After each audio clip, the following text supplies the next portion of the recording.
할렐루야. 이 시간 주님을 찬양하겠습니다.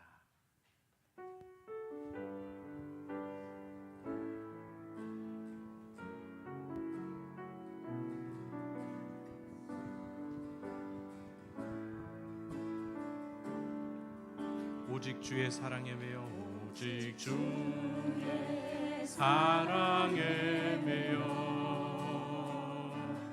내 영 기뻐 노래합니다.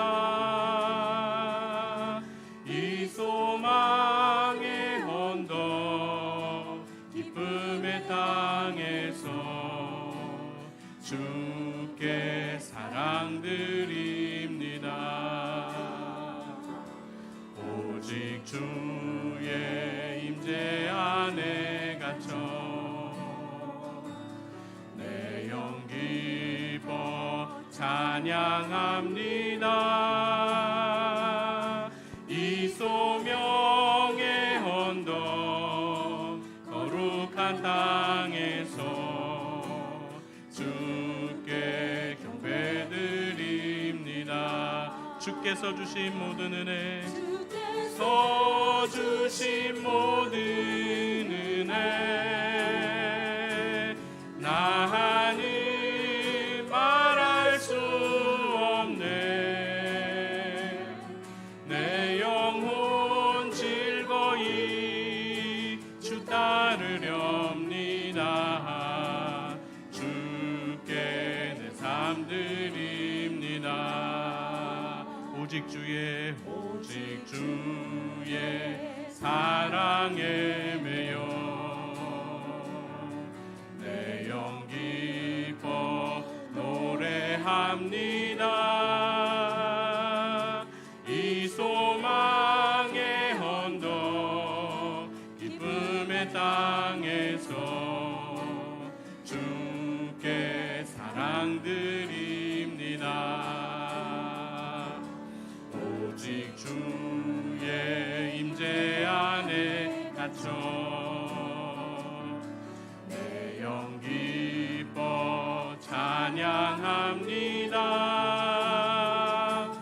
이 소명의 언덕 거룩한 땅에서 주께 경배드립니다. 주께서 주신 모든 은혜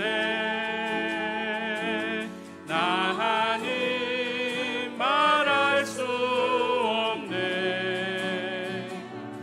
내 영혼 즐거이 주 따르렵니다. 주께 내 삶 드립니다. 다시 한번 고백하겠습니다. 오직 주의 사랑에 매여 내 영 기뻐 노래합니다. 이 소망의 언덕 기쁨의 땅에서 주께 사랑드립니다. 오직 주의 임재 안에 갇혀 내 영 기뻐 찬양합니다. 이 소명의 언덕 거룩한 땅에서 주께 경배드립니다. 주께서 주신 모든 은혜 나는 말할 수 없네. 내 영혼 즐거이 주 따르렵니다. 주께 내 삶 드립니다. 오직 주의 사랑에 매여 내 영 기뻐 노래합니다. 이 소망의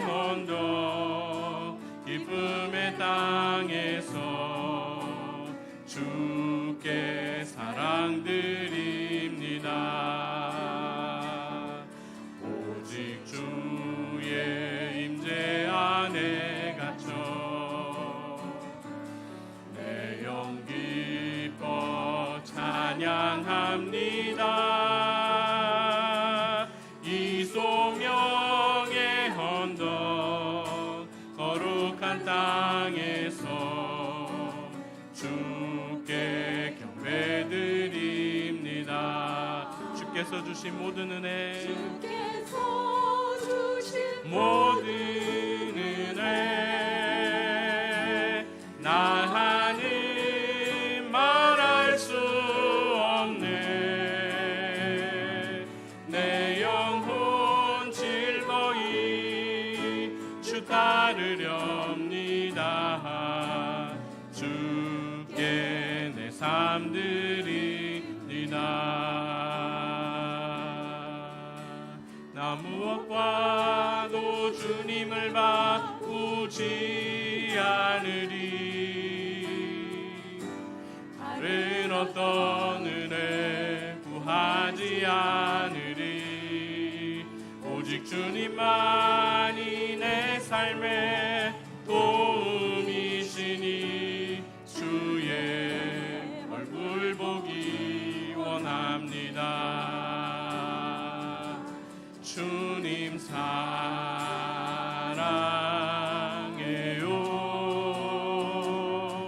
온 맘과 정성 다해 하나님의 진실한 친구 되기 원합니다. 다시 한번, 나 무엇과도 주님을 바꾸지 않으리. 나 무엇과도 주님을 바꾸지 않으리. 다른 어떤 은혜 구하지 않으리. 오직 주님만이 내 삶의 도움이시니 주의 얼굴 보기 원합니다. 주님 사랑해요.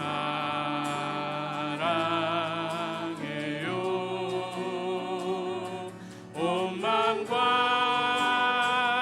정성 다해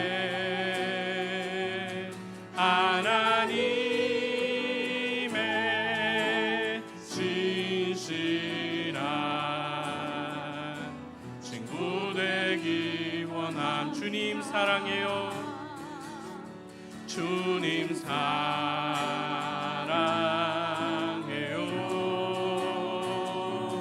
온 맘과 정성 다해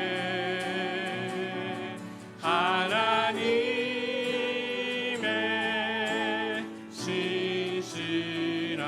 진실한 친구 되기 원합니다.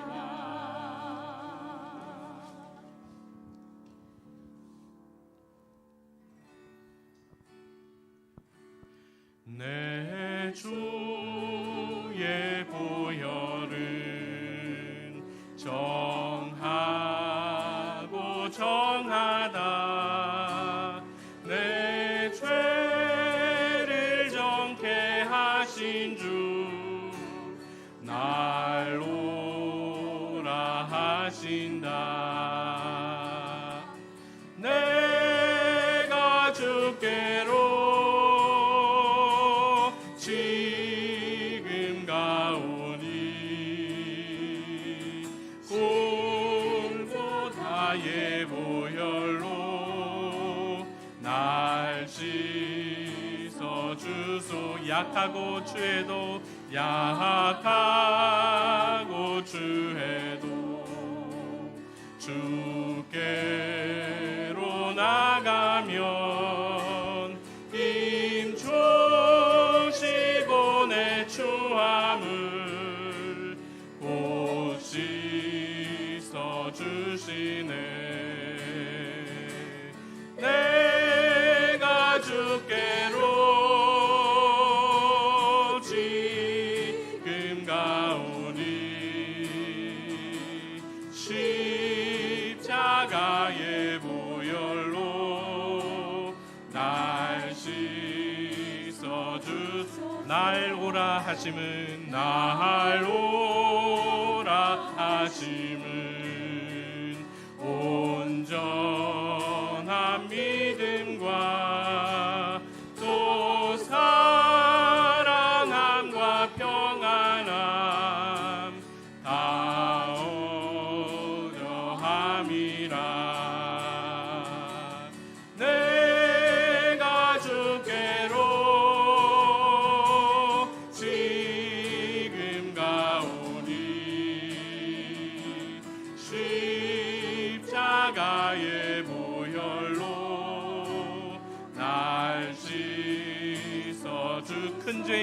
복받아 큰 죄인 복받아 살 길을 얻었네.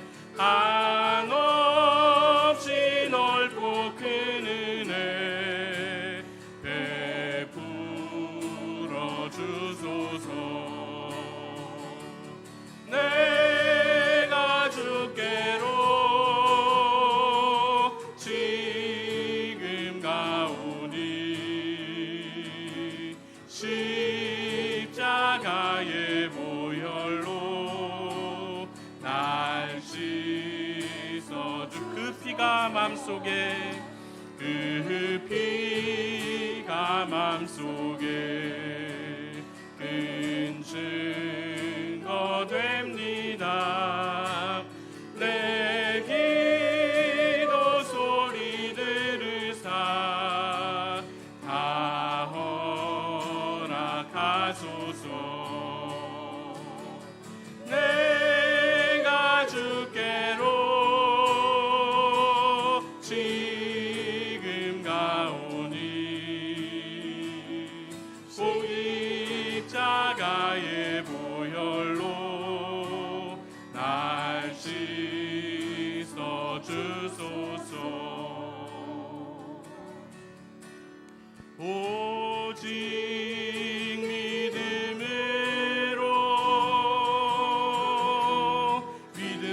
내가 살리라. 오직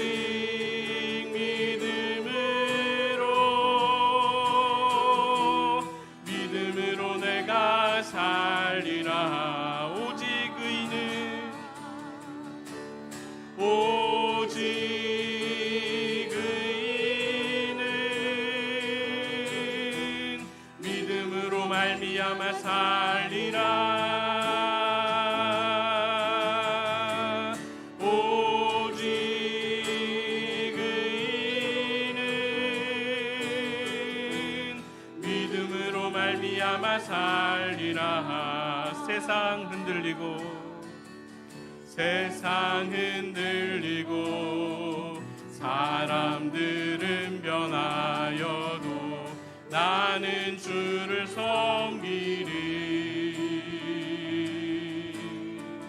주님의 사랑은 영원히 변하지 않네. 나는 주를 신뢰해. 오직 믿음으로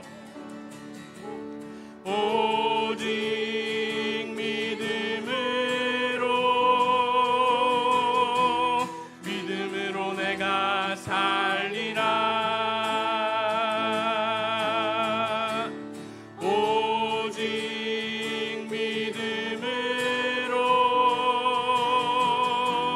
믿음으로 내가 살리라. 오직 의인은 믿음으로 오직 의인은 믿음으로 말미암아 살리라. 오직 의인은 믿음으로 말미암아 살리라. 믿음 흔들리고 사람들 주를 떠나도 나는 주를 섬기리. 주님의 나라는 영원히 쇠하지 않네. 나는 주를 신뢰해. 우리 다시 한번 고백하겠습니다. 오직 믿음으로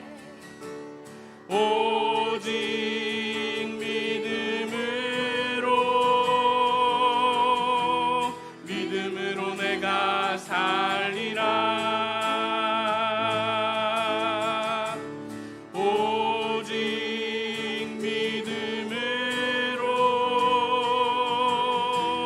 믿음으로 내가 살리라. 오직 의인은 오직 의인은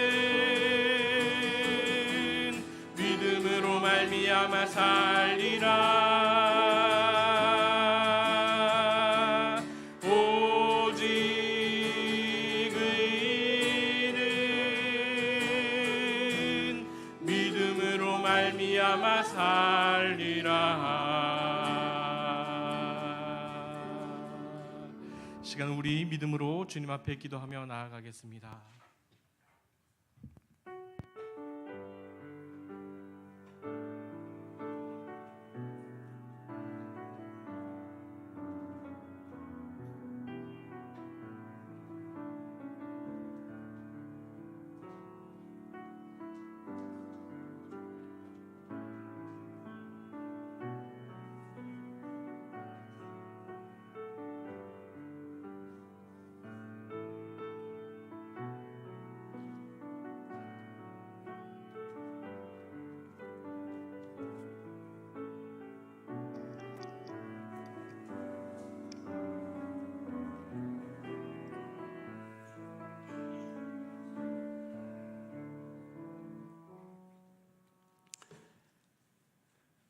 사랑과 은혜의 하나님, 오늘도 귀한 하루 주님의 은총 가운데 지내고 이 저녁 또 수요 예배를 사모하며 주님의 백성들 한 곳에 모이게 하셔서 감사합니다. 찬미하며 주님의 이름을 높이며 또 말씀과 기도와 함께 주님과 깊은 생명과 은총과 은혜의 교류가 있기를 원합니다. 오늘도 말씀하여 주시고 또 저희들이 주님을 향하여 우리의 마음과 시선을 향할 때 위로부터 내리시는 주님의 평강과 또 구원의 은총과 기쁨이 우리 가운데도 충만토록 함께하여 주옵소서. 모든 시간 주께 의탁하오며 예수님의 이름으로 기도드립니다. 아멘. 주님 말씀하시면 함께 찬송하죠.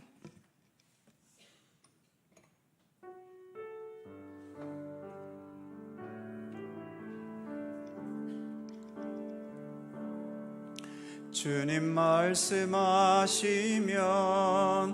내가 나가리라. 주님 뜻이 아니면 내가 멈춰서리라.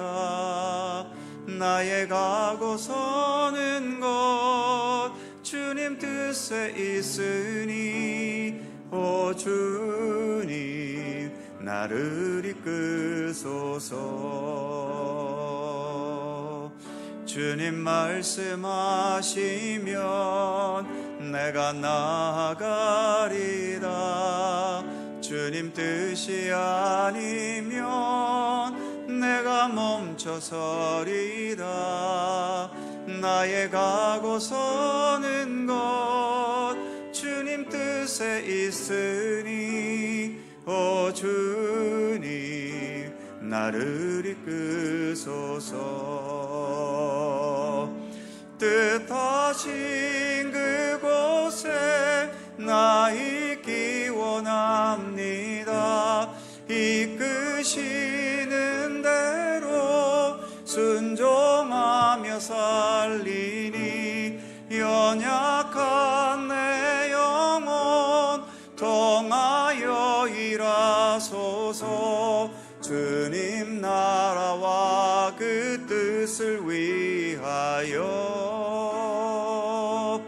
뜻하신 그곳에 나 있기 원합니다. 이끄시는 대로 순종하며 살리니 연약한 내 영혼 통하여 일하소서. 주님 나라와 그 뜻을 위하여 오 주님 나를 이끄소서.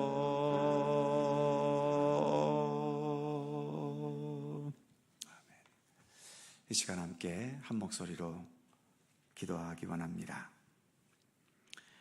오늘 예배 가운데 함께 하시고 또 우리의 마음이 주님을 향해 열리고 또 겸손한 마음으로 가난한 마음으로 주님의 은총과 은혜를 사모하면서 주께 영광 돌리는 이 시간이 되기 위해 기도해 주시기 바랍니다.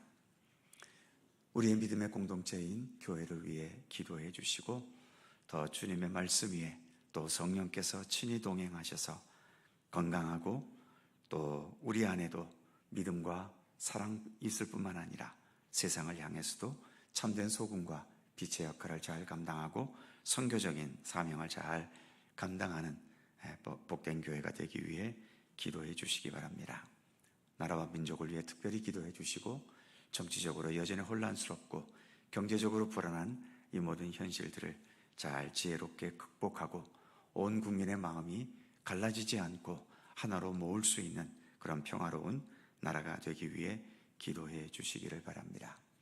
전쟁이 멈추지 않고 있는 중동 지역과 우크라이나 지역을 위해서 기도해 주시고 이 땅 위에 주님의 평화가 온전히 임할 수 있고 그래서 모든 서로를 상하게 하는 이런 전쟁의 포화가 멈추고 모두가 함께 화합하고 사랑하는 아름다운 이 온 세계가 될 수 있도록 위해서 기도해 주시기 바랍니다. 여러 몸이 불편한 어르신들 그리고 병원에 입원해 있고 또 입원 후에 회복을 기다리는 여러 성도들, 환우들을 위해서 특별히 기도해 주시고 그 외에도 여러 가지 삶의 위기와 어려움과 아픔 속에서 주님의 돌보심을 바라는 모든 우리 주변 사람들을 기억하시면서 기도해 주시기 바랍니다. 다 함께 통성으로 2, 3분 간절히 기도합니다. 거룩하신 아버지 하나님, 오늘도 이 저녁 주님을 향해 마음과 뜻을 모으고 그래서 오늘도 주님을 예배할 수 있는 은총을 주심을 감사드립니다. 거룩하신 아버지 하나님, 주님 앞에 특별히 바라옵는 것은 늘 주님 앞에 머리 숙일 때마다 우리의 몸과 마음이 더 겸손하고 더 진실할 수 있기를 바랍니다. 헛된 세상적인 욕망과 생각들을 겸허히 내려놓고 오직 주님의 마음과 주님의 생각과 주님의 뜻으로 우리 안에도 온전히 채워갈 수 있도록 인도해 주옵소서. 아버지 하나님, 아무리 많은 것으로 욕심을 부려보고 내 욕망껏 살아봐도 욕망은 욕망일 뿐이며 우리의 육신은 그렇게 헛되게 살다가 소멸되고 그런 허무한 것 아니겠습니까?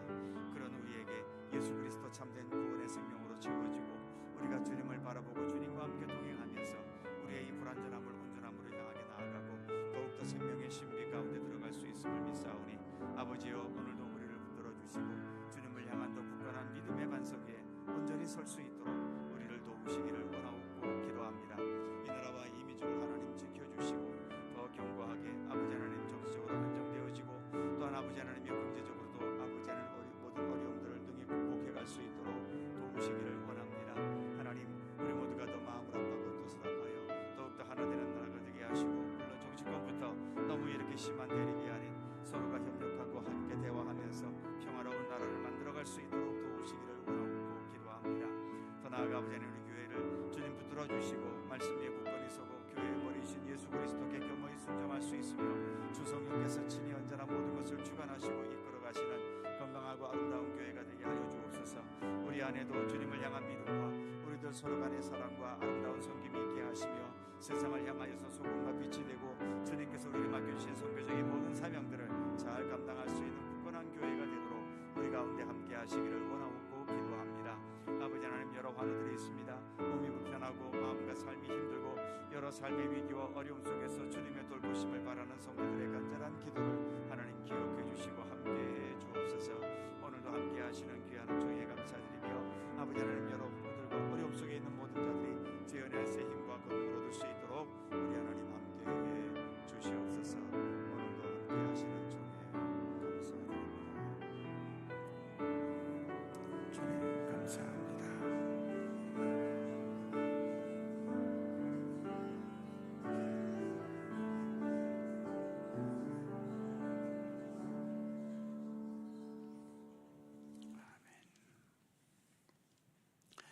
성경 말씀 함께 보죠. 구약 성경 출애굽기 20장 1절입니다. 출애굽기 20장 1절. 구약 성경 112면입니다.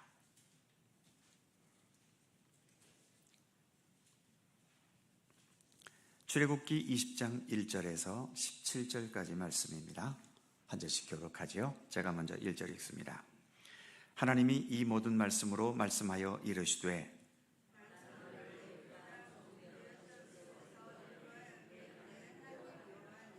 너는 나 외에는 다른 신들을 내게 둘지 말라.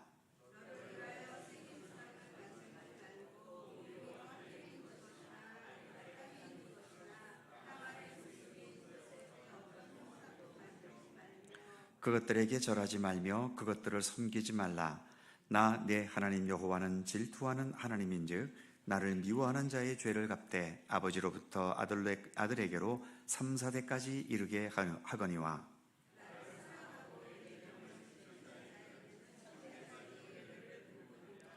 너는 네 하나님 여호와의 이름을 망령되게 부르지 말라. 여호와는 그의 이름을 망령되게 부르는 자를 죄 없다 하지 아니하리라. 엿새 동안은 힘써 내 모든 일을 행할 것이나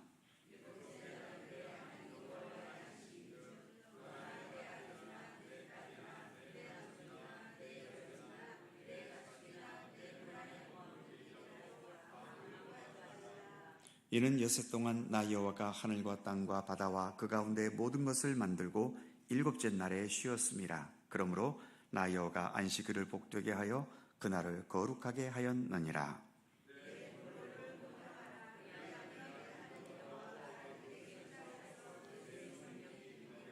살인하지 말라. 도둑질하지 말라.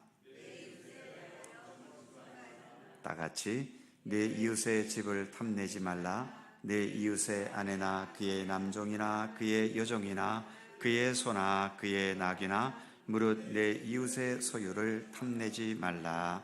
아멘. 오늘도 이 말씀 속에서 주님의 크신 은혜가 함께 하실 것을 믿습니다.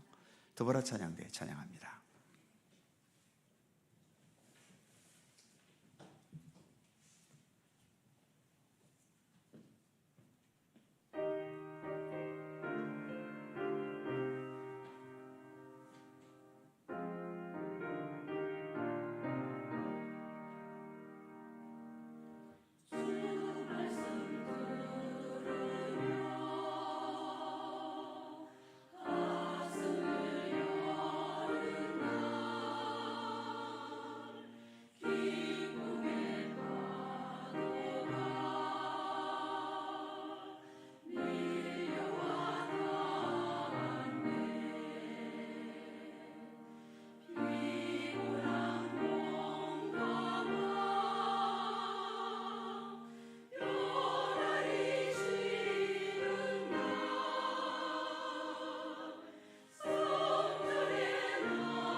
감사합니다.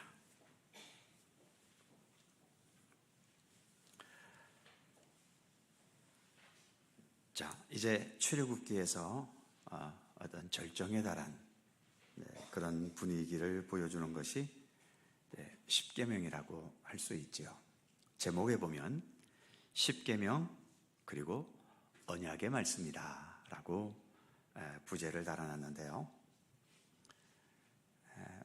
우리가 일상생활 속에서도 뭐 간단한 것이야 그냥 말 갖고 약속을 하지만 중요한 사안은 계약서를 씁니다. 뭐 집을 사고 판다든지 또 어떤 중요한 일을 서로 해야 할 때에 그 내용을 계약서에 적고서 이 계약서 내용대로 준행하겠다는 약속을 하게 되지요.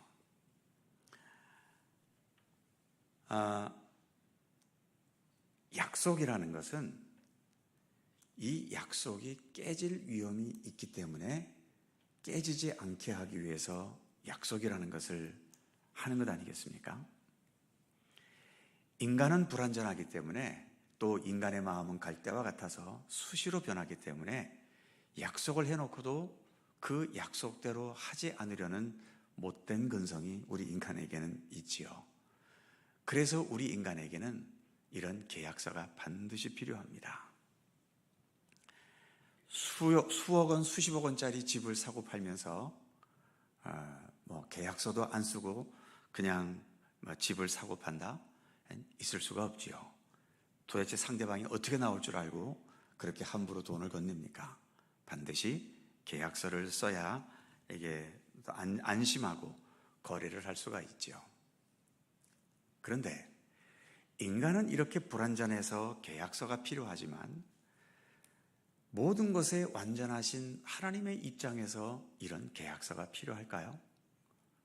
그리고 하나님과 우리 인간이라는 이 관계가 무슨 계약서를 써서 서로가 그 계약서에 묶여있는 이런 것이 하나님께 필요합니까? 하나님이 뭐가 아쉬워서 우리 인간과 계약을 맺습니까? 하나님은 절대자이시기 때문에 하나님께서 뭔가 필요하신 것이 있으면 인간에게 명령하시면 되는 거예요. 너 이렇게 해. 안 해? 안 하면 하나님께서 당장 목을 치시든지 심판하시든지 얼마든지 그러실 수 있는 분이지요.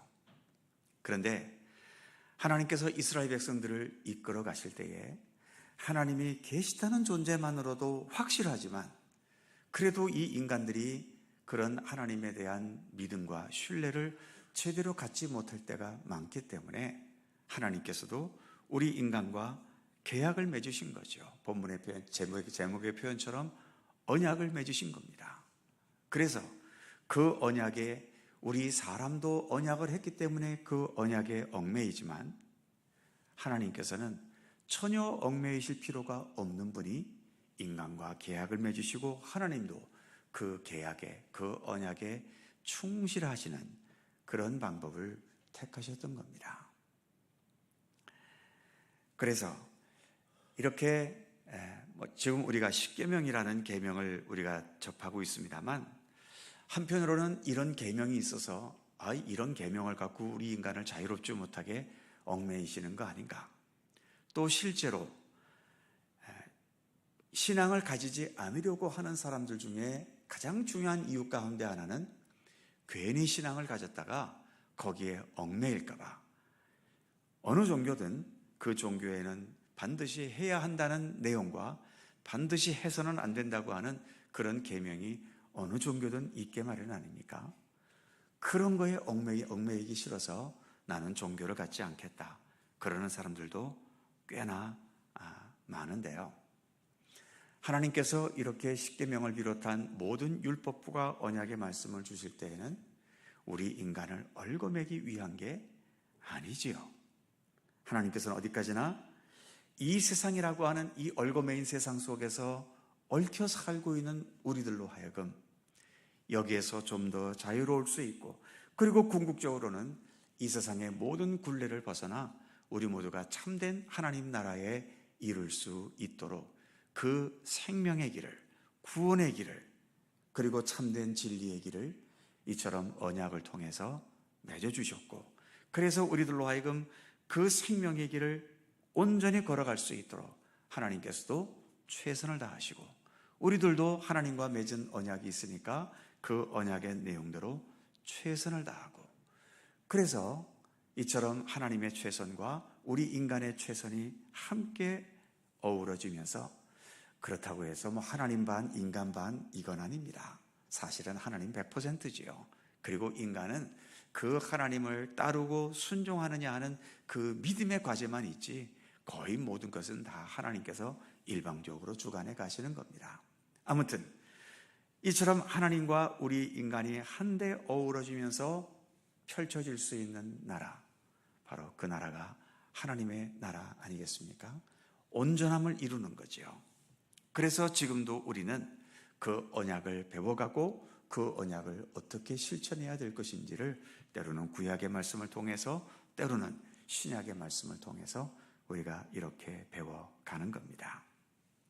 자, 먼저 하나님께서 십계명을 주실 때에 서론격으로 주신 말씀이 있죠. 2절 말씀입니다. 2절 같이 읽죠. 시작. 나는 너를 애굽 땅 종되었던 집에서 인도하여 낸 내 하나님 여호와니라. 아멘. 자, 오늘은 십계명의 내용 자체보다도 십계명 내용은 많은 분들이 잘 아시는 내용이고 이 짧은 시간에 그걸 다 언급할 수는 없기 때문에 이 서론 부분에 좀 더 중점을 두려고 합니다. 자, 유인물을 한번 보지요. 1번 보시면 애굽 땅 종되었던 집에서 인도하여 낸 여호와다. 먼저 가로 1번에 보시면 2절 첫 부분에 나는 너를 애굽 땅 종되었던 집에서, 나는 너를, 즉 나와 너라고 하는 관계. 그래서 가로 1번에 보시면 나는 너를, 하나님과 이스라엘 사이에 1대1의 관계입니다. 지금 하나님은 이스라엘이라는 한 민족을 대하면서 말씀하고 계시지만 여기에서 어떤 복수가 아닌 단수를 쓰신 것은 이처럼 하나님께서는 이스라엘이라는 또 대한민국이라는 하나의 민족을 놓고도 상대하시지만 우리 각자 개인을 놓고도 개인과의 1대1의 관계 속에서도 하나님께서는 하나님의 뜻과 역사를 펼쳐 가신다는 거죠. 그래서 우리의 믿음도 공동의 믿음이 있고 또 개인의 믿음이 있습니다. 우리가 지금 속초 갈릴리 교회라는 교회에 속해 있지 않습니까? 우리 교회가 가지고 있는, 우리가 함께 믿고 있는 교회의 공동체로서의 믿음이 있고, 그러나 또 우리 각자는 다 다르지요. 우리 각자의 믿음이 있습니다. 그래서 이 공동체가 가진 믿음과 그 공동체 안에서 개별적으로 믿음의 길을 가고 있는 그 믿음은 가능한 한 많은 부분들이 일치되어야 되지요. 일치되어야 교회가 믿음 안에서 하나가 될 수 있고 한 뜻을 가질 수 있는 것 아니겠습니까? 그래서 우리의 공동체의 믿음과 우리 개인의 믿음, 이 두 믿음이 함께 건강해야 그 안에서 우리의 믿음도 바르게 자라날 수 있는 겁니다. 나는 믿음이 좋은데 교회의 믿음이 뭔가 왜곡되고 문제가 있고 깨졌다. 내 믿음이 그 안에서 제대로 자라기가 쉽지 않죠. 반대로 교회는 올바르게 세워져 있고 바른 믿음의 길을 가고 있는데 그 교회 공동체인 개인이 왜곡된 믿음의 길을 가고 있고 믿음의 길에 소홀하다. 물론 교회가 그 소홀한 사람을 격려하고 위로하고 하면서 바른 길로 가게 할 수는 있지만, 그러나 어쨌든 교회가 가고 있는 그 믿음의 길을 내가 제대로 따라가지 못한다면 역시 나의 믿음이 바르게 자라날 수 없는 겁니다. 그래서 교회와 우리 개개인은 같이 한 운명 공동체로서, 믿음 공동체로서 함께 가야 되는 거죠. 자, 그리고 두 번째로 보시면 가로 2번에 보시면 애굽 종되었던 집에서 인도하여 내었다. 출애굽의 역사죠. 우리가 잘 아는 것처럼 모세와 아론을 통해서 애굽에 10가지 재앙을 내리게 하셨고, 그래서 그 10가지 재앙을 견디지 못하고 애굽은 억압하고 있던 이스라엘 백성들을 내보냈지 않습니까? 그리고 또 광야에 들어오기까지 홍해바다 앞에서, 앞에는 홍해바다, 뒤에는 애굽 군대가 추격해오는 이 심각한 사면 초가의 현실을 이스라엘 힘으로서는 극복할 수 없었는데 하나님께서 홍해바다를 갈라지게 하는 것을 통해서 이제 무사히 건너고 구원을 얻게 하시는 이 구원의 역사, 이 모든 것을 하나님께서 주관하셨다라는 사실을 밝히고 있는 거죠. 왜 그러면 이스라엘 백성들을 애굽에서 건져내셨는가? 그 밑에 동그라미 1번에 보면 뭐라고 되어 있습니까? 하나님의 은혜와 사랑의 표현이었다라고 하는 겁니다.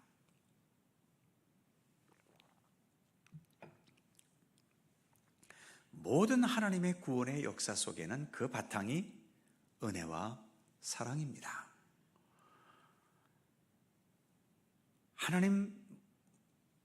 물론 하나님 자신을 위한 의도가 하나님께 있으셨는지 우리가 하나님의 속을 어찌 알겠습니까만, 그러나 한 가지 분명한 것은 우리를 향하신 은혜와 사랑이라는 것만큼은 분명합니다. 우리 같은 자들을 구원하시기 위해서 예수 그리스도를 이 땅에 보내셨고 십자가에 죽는 그 과정까지 겪게 하신 주님 아닙니까? 그렇기 때문에 우리가 내가 지금 구원받은 하나님의 백성이 되었다라고 하는 것을 때로는 가볍게 여기고 아무것도 아닌 것으로 여길지 모르지만, 여기에는 무한한 하나님의 은혜와 사랑이 거기에 담겨져 있는 겁니다. 이스라엘 백성들을 구원하신 것도, 우리 각자가 이렇게 구원받은 하나님의 백성이 된 것도 하나님의 은혜와 사랑의 표현인 거죠. 입버릇처럼 말씀드리듯이 기독교 신앙은 은혜를 깨닫는 신앙입니다. 주님께서 내게 베푸신 이 은혜와 은총, 지금도 나의 삶의 구원을 완성해 가시는 주님의 은혜와 은총, 그래서 나로 하여금 참된 하나님의 나라에 이르도록 내 모든 생애를 지금도 이끌어 가시고 인도해 가시는 그 은혜와 사랑, 그것을 우리가 머리로가 아니라 정말 가슴 깊이 깨닫고 인식하는 것, 그것이 우리 기독교 신앙의 핵심이라고 해도 결코 과언이 아닙니다. 예배당마다 걸려있는 십자가도 결국은 무엇입니까? 우리를 향한 주님의 사랑, 그 사랑이 얼마나 크고 위대하고 또 희생적이었는지를 나타내는 것이 또 십자가 아닙니까? 그래서 그 십자가 속에서도 우리는 우리를 향하신 하나님의 무한한 사랑을 읽어낼 수 있어야 하는 거지요.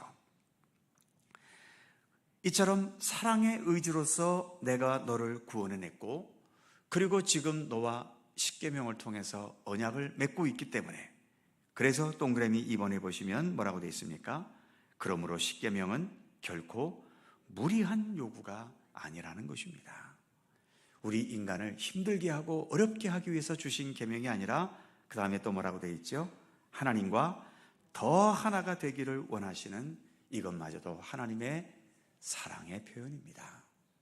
그래서 우리는 십계명에서 우리가 해야 되고 말아야 되고 하는 이 계명적인 것에서 얽매이지 말고, 이 계명 자체 속에 담긴 우리와 더 하나가 되기 원하시고 우리가 바른 생명의 길을 가기를 원하시는 하나님의 사랑의 의지가 담겨 있는 것을 읽어낼 수 있어야 하는 겁니다. 그 다음 가로 3번에 보시면, 그래서 하나님은 이스라엘의 하나님이다. 구약에서는 이스라엘의 하나님이라는 표현을 많이 쓰지요. 이 표현을 우리가 받아들일 때는 어떻게 받아들여야 될까요? 바로 우리의 하나님, 나의 하나님이라는 뜻으로 보시면 됩니다. 그러니까 구약 성경에서의 이스라엘은 지금 저 중동 지역에 있는 그 이스라엘로 생각하실 필요는 없습니다. 지금의 이스라엘은 물론 성경의 배경이 되는 땅인 것만큼은 분명하지만, 이제 예수님께서 오신 이후로 그런 지역적인 이스라엘은 이젠 초월을 했고요. 이제는 세계 모든 백성들이 다 하나님의 백성들 아닙니까? 전 세계 어느 곳에서든 하나님을 향하여 믿음을 가지고 살아가는 백성들은 주 안에서 다 구약 성경이 말하는 이스라엘 백성들인 겁니다. 그래서 성경에서 이스라엘의 하나님, 그러면 그것은 우리의 하나님, 나의 하나님이라고 보시면 되는 거죠. 그리고 네 번째로, 십계명은 이와 같은 하나님의 사랑과 은혜에 대한 이스라엘 백성들의 응답을 기대하신 내용입니다. 내가 너를 애굽에서 건져냈지 않느냐? 내가 너를 지금도 사랑과 은혜로 너를 돌보고 인도하고 이끌어가고 있지 않느냐? 그러니 너희들이 나 하나님과 함께 살아갈 때에 최소한 이것을 좀 지키며 살아갔으면 좋겠다. 너희가 나를 하나님으로 믿고 따른다면 적어도 너희는 이러한 삶으로 나에게 응답을 해야 한다. 그것을 하나님께서 말씀해 주신 거죠.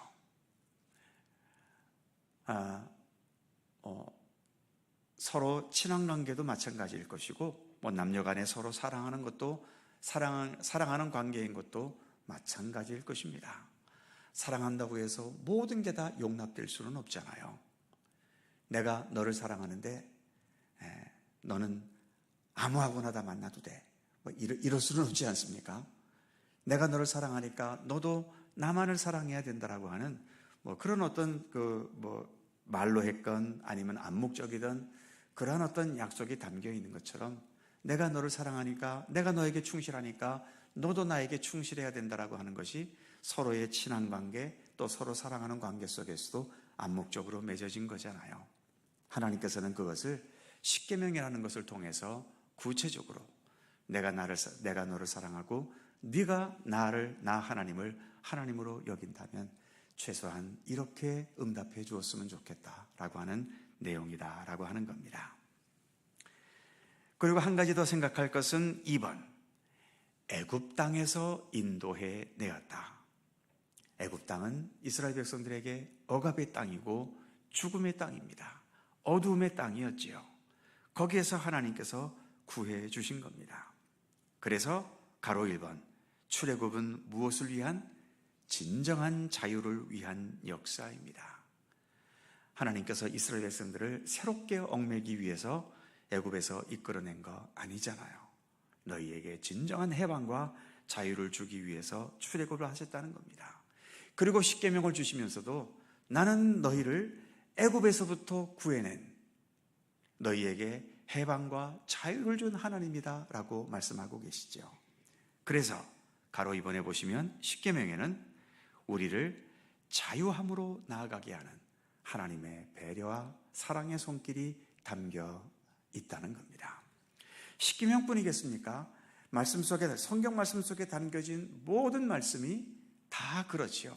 뭘 해라, 뭘 하지 말라라고 하는 것은 우리를 조종하고 우리를 얽매이게 하기 위한 말씀이 하나도 없습니다.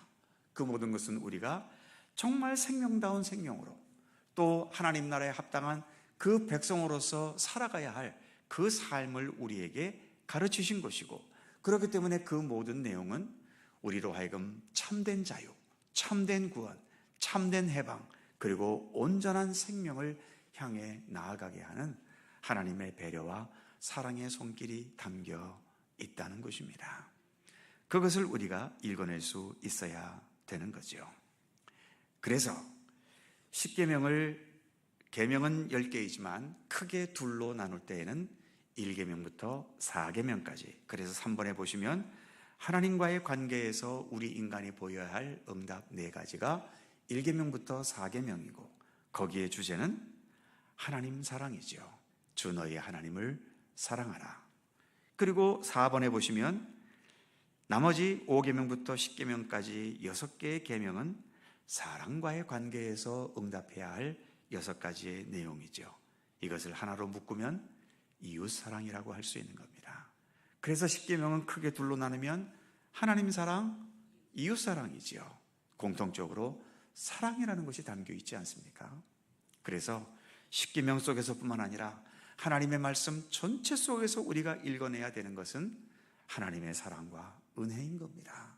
우리를 참된 하나님의 백성으로 자라가게 하고 온전한 하나님 나라의 백성으로서 살아갈 수 있도록 지금도 이끄시는 하나님의 사랑과 은총의 손길, 그것이 십계명을 비롯한 모든 말씀 속에 담겨진 중심인 겁니다. 자, 간단히 살펴보면 3번에 보시면 하나님과의 관계에서의 응답 4가지, 4개의 계명이 있죠. 첫 번째 계명, 나 외에 다른 신들을 내게 두지 말라. 하나님이 불완전한 분이면 여러 종류의 신이 필요하겠죠. 하나님의 불완전한 것을 다른 신이 또 담당해야 되니까요. 하지만 하나님은 완전하신 하나님이십니다. 하나님 외에 그래서 다른 신이 또 필요 없는 거죠. 그래서 하나님 외에는 다른 신은 존재하지 않습니다. 물론 타종교인들은 또 이런 말을 들으면 기분 나쁘겠죠. 니네만 신이고 우리가 믿는 신은 신이 아니냐 할지 모르지만, 그러나 어쨌든 우리 기독교의 입장에서는 아무리 너희가 편협하다, 독선적이다 이런 말을 들어도 우리는 하나님 외에는 다른 신을 인정할 수 없습니다. 그러나 한 가지, 우리에게는 하나님밖에 없다는 이유 때문에 다른 종교를 믿는 사람들을 깔보거나 하대하거나 우습게 여기는 것은 안 됩니다. 그들의 종교를 가지고 있는 것을 우리는 인정하지는 않아도 존중해 주어야 되는 거죠. 믿지 않는 자들이 불쌍하다, 이것은 우리끼리 하는 얘기가 돼야 되고요.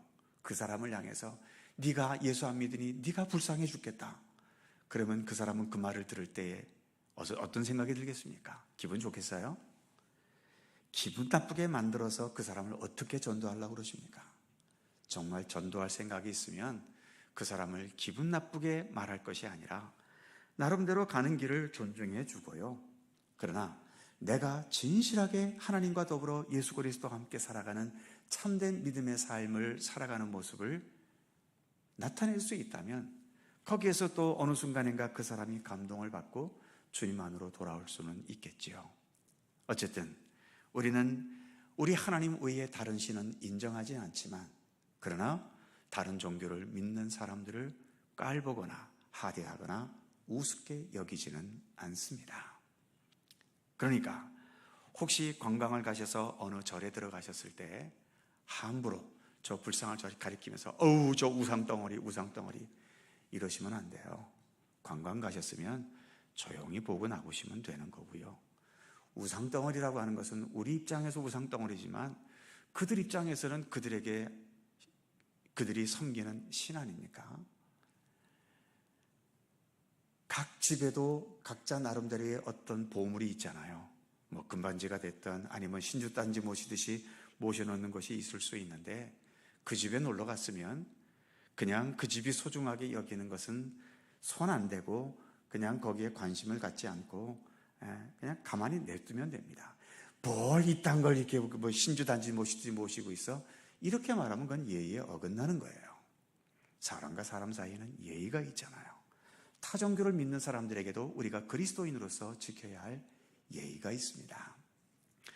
물론 이단종파라든지 또 어떤 신앙 중에서도 이상한 사이비 신앙 같은 것들이 있잖아요. 도덕적으로 보나 어떤 세상 풍습이나 윤리적으로 보나 문제가 있는 것들, 그런 것에 대해서는 우리는 엄하게 비난할 수 있습니다. 이런 것은 믿지 말라고 우리의 이 삶을 해치는 것이니까 이러한 것에 대해서는 우리가 단호하게 할 수는 있지만, 그러나 일반적으로 통용되는 그러한 종교들에 대해서는 우리가 서로 예의를 지키는 것은 필요합니다. 그 다음 두 번째 제2계명이지요. 너를 위하여 새긴 우상을 만들지 말라. 1계명은 하나님 외에는 다른 신을 인정하지 않는다는 것이지만, 두 번째 계명은 하나님을 믿는데 그 하나님을 우상으로 섬기지 말라는 겁니다. 다시 말씀드리면 그 다음에 뭐라고 되어 있죠? 하나님을 상징하거나 대체할 것을 만들지 말라는 겁니다. 하나님은 영이시기 때문에 안 보이잖아요. 그런데 인간은 또 보이지 않으면 싫어하거든요. 인간은 눈이 있어가지고 보이는 것을 좋아하니까 보이는 것을 자꾸 하나님으로 삼으려 한다는 거죠. 어떤 사람은 이 성경책이 하나님이다라는 분들이 계셔요. 이 성경책은 그냥 책입니다. 이 성경 안에 내용이 하나님의 말씀이지 이것 자체는 그냥 하나의 책이에요. 이걸 하나님으로 섬기면서, 물론 우리가 상징적으로 내가 하나님을 사랑하고 존중히 여기기 때문에 정말 성경책 속에 내 마음을 담아서 하나님, 내가 주님을 사랑합니다, 뭐 이런 식의 표현 정도는 괜찮아요. 그런데 성경을 베개로 베고자 하면 잠이 잘 오고 악몽을 안 꾸고 이런 식으로 성경을 생각한다면 이거는 자칫하면 제2계명의 말씀처럼 너를 위해서 우상을 만들 수 있는 거죠. 앞에 십자가도 그렇습니다. 십자가는 예수님 달리신 것인 건 분명하지만 저것은 하나의 우리 기독교를 상징하는 거죠. 마치 저기 하나님이 계신 것처럼 십자가 앞에 나가서 주님 비나이다, 우리에게 복을 주시고 이런 식으로 한다면 이거는 십자가가 우상이 되어버리는 거예요. 뭐니 해도 우리 인간들이 하나님을 가장 쉽게 대체하는 것은 뭐겠습니까? 어느 시대나 돈입니다. 돈이 곧 하나님처럼 그렇게 생각될 때가 많죠. 예수님 당시에도 그랬는지, 그래서 예수님도 하나님과 재물을 겸하여 섬길 수 없다라고까지 말씀하셨잖아요. 그러니까 이미 그 고대 시대에도 돈을 하나님으로 대체하는 그런 일들이 많았던 거죠. 아마 어느 시대이고 최고의 우상은, 하나님을 대체하는 우상은 돈일 겁니다.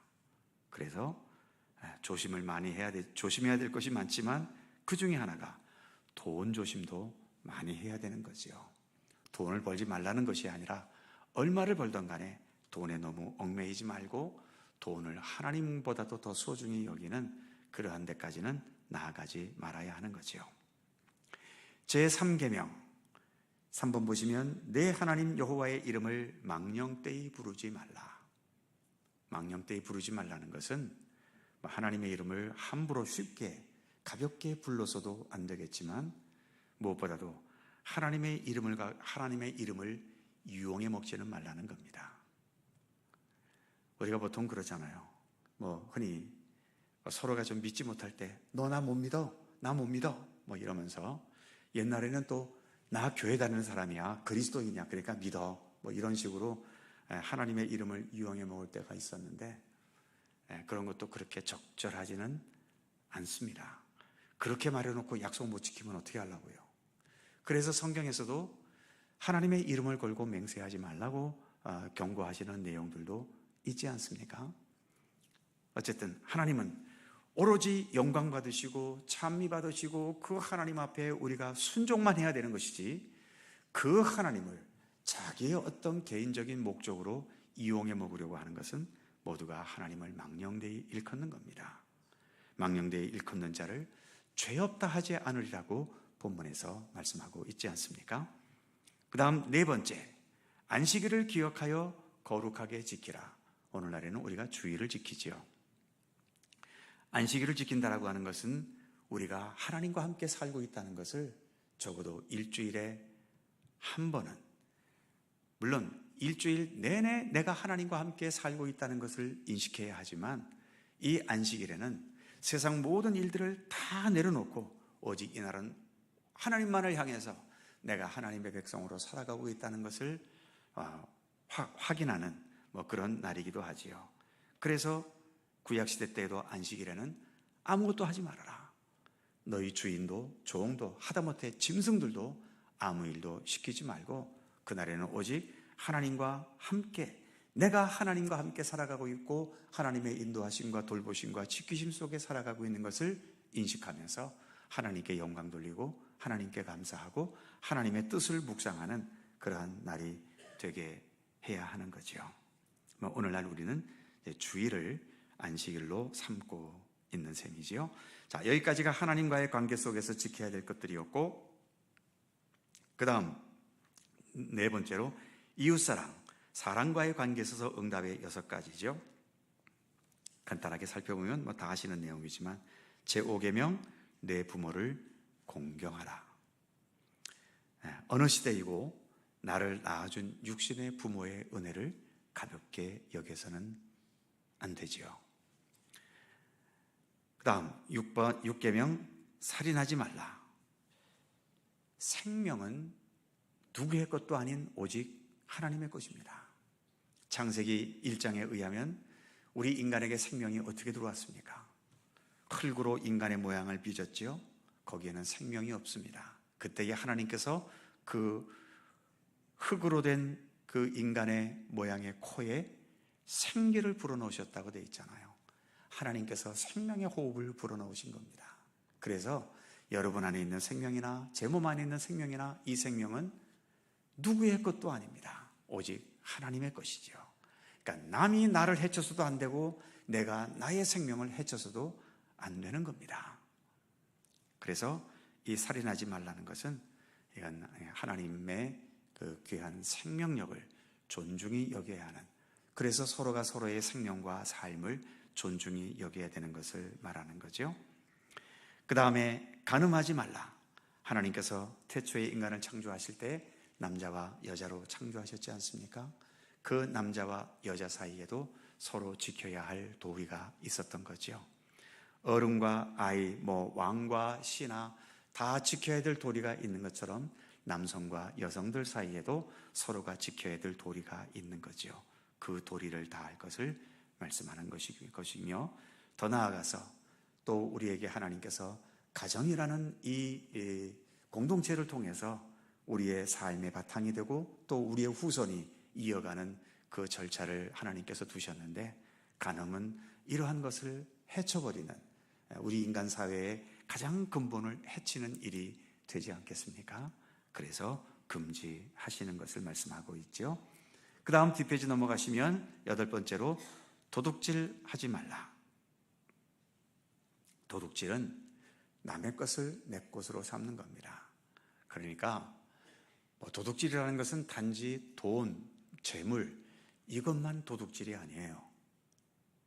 상대방에게 어떤 삶의 잘못 침투에 들어가서 그 사람의 마음과 생각과 또 이런 보이지 않는 내면적인 것을 훔쳐오는 것도 이것도 도둑질입니다.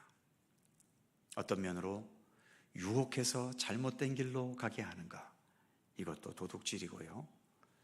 또 물질은 아니라 하더라도 시간도 어찌 보면 자칫하면 도둑질이 될 수 있습니다. 어떨 때 약속 시간 정했는데 약속 시간보다 늦게 왔을 때, 우리는 웬만해서 몇 분 늦는 것은, 요즘에는 그래도 이제 옛날에는 코리안 타임이라는 게 있었잖아요. 한 30분 늦는 것은 아예 그냥 기본으로 생각했던 적도 있었는데, 지금도 동남아나 이런 후진국에 가면은 또 그 나라의 타임이 있다고 그러더라고요. 인도가 그렇던가요? 인도도 2시에 약속하면 2시에 오면 밥을 합니다. 2시 15분, 20분, 30분쯤 돼야 나타나야 그게 오히려 시간 약속이라고 그러고요. 그래서 우리가 서로 간에 시간 약속을 했으면 시간도 잘 지켜주는 것이 마땅한 도리이겠고요. 아무튼 상대방에게 있는 것은 존중해 줘야 되는, 그것이 보이는 재물이 됐든 보이지 않는 마음이 되었든 시간이 되었든 무엇이 되었든 간에 그것을 존중해 주어야 되는 것을 말하지요. 9번째, 제9계명, 내 이웃에 대하여 거짓 증거하지 말라. 이것을 신약 성경에서 사도 바울이 무슨 말로 표현했냐 하면 수근수근거린다라는 말로 표현을 했죠. 수근거리지 말라는 겁니다. 사람과 사람끼리 모이면 서로에 대해서 누가 어쩌고 하면서 속된 표현으로 씹어대는 것을 굉장히 즐겁게 할 때가 많은데요. 가능한 한 그런 자리에는 들어가지 않으시는 것이 좋습니다. 누구를 높여주고 칭찬하고 할 때에는 우리가 같이 끼어들 수 있지만, 저 사람이 어쩌고 저쩌고 하면서 말할 거면 대놓고 모든 사람 앞에서 하는 거라면 모르지만, 그래서 공개 비판하는 거라면 모르지만, 보이지 않는 곳에서 수근수근 되는 것은 믿음의 사람으로서 그렇게 올바르지 못합니다. 특히 우리나라 조선시대 때에, 조선시대 때뿐이겠습니까? 모든 정치의 역사에서도 마찬가지지요. 여러 가지 음모를 꾸미는 것들이 많지 않습니까? 조선시대 때 사극을 보면 항상 나오는 것이 마마 누가 역모를 꾀하고 있나이다 하면서 없는 사실까지 만들어 갖고, 그래서 사화를 일으키고 죄 없는 사람 목이 달아나는 일들이 얼마나 많았습니까? 이런 것들이 다 거짓 증거들이죠. 마지막 10번째 계명, 내 이웃의 집을 탐내지 말라. 그 집에는 사람도 포함되고 그 집의 소유도 포함되는 것이죠.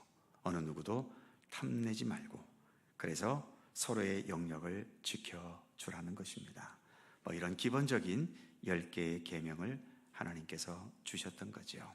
그리고 이 10계명을 중심으로 해서 성경 66권 속에, 성경 66권의 모든 내용이 이 10계명을 뼈대로 해서 우리에게 주신 계명이다라고 말할 수 있는 거죠. 그래서 출애굽한 백성들에게 이처럼 하나님께서 귀한 언약을 맺게 하신 내용을 우리가 함께 살펴보았습니다. 기도하겠습니다. 거룩하신 하나님, 오늘 하나님께서 이제 이스라엘 백성들을 건져내시고 또 이들과 맺으신 첫 언약의 내용을 우리가 함께 살펴보았습니다. 하나님께서 이스라엘 백성들을 사랑하셨기 때문에 주신 계명이며, 또 이스라엘 백성들은 참된 하나님의 백성이 되기 위해 마땅히 응답해야 할 그러한 내용들임을 잊지 않게 하여 주옵소서. 십계명뿐 아니라 성경 66권에 담긴 모든 말씀의 내용들이 바로 하나님께서 우리를 사랑하신다는 사랑의 표현이시며, 또 그 사랑에 우리가 어떻게 응답해야 될 것인지를 구체적으로 주신 말씀임을 기억하면서 늘 말씀을 가까이 대하고 말씀대로 살고 말씀을 중심으로 우리에게 주어진 모든 삶을 성실히 살아갈 수 있도록 굳건한 믿음을 더하여 주시옵소서. 오늘도 말씀 가운데 함께 하신 주님께 감사드리며 우리 주 예수 그리스도의 이름으로 기도드립니다. 아멘. 자, 서로 살펴보시면서 사랑의 인사 함께 나누시고요.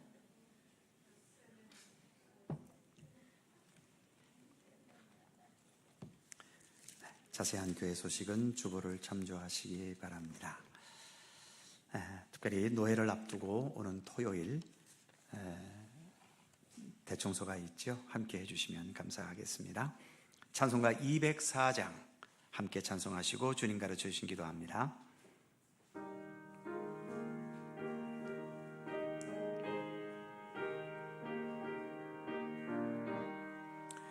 주의 말씀 듣고서 준행하는 자는 반석 위에 터닫고 집을 지음 같아. 비가 오고 물나며 바람 부딪혀도 반석 위에 세운 집 무너지지 않네.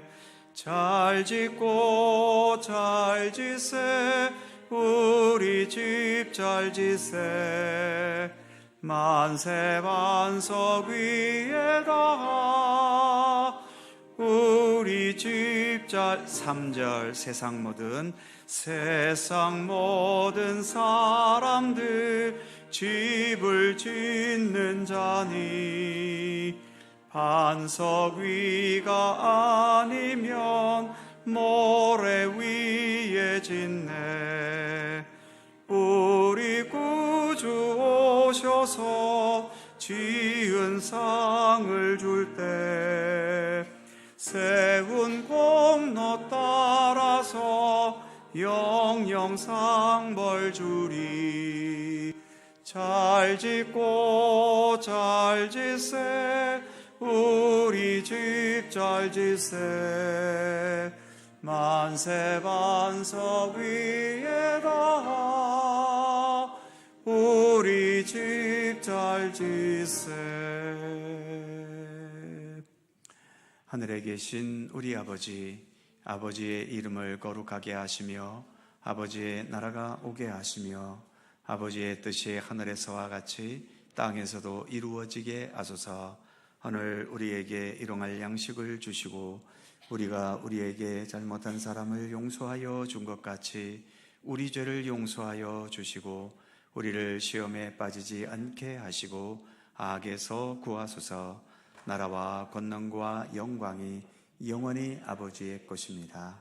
아멘.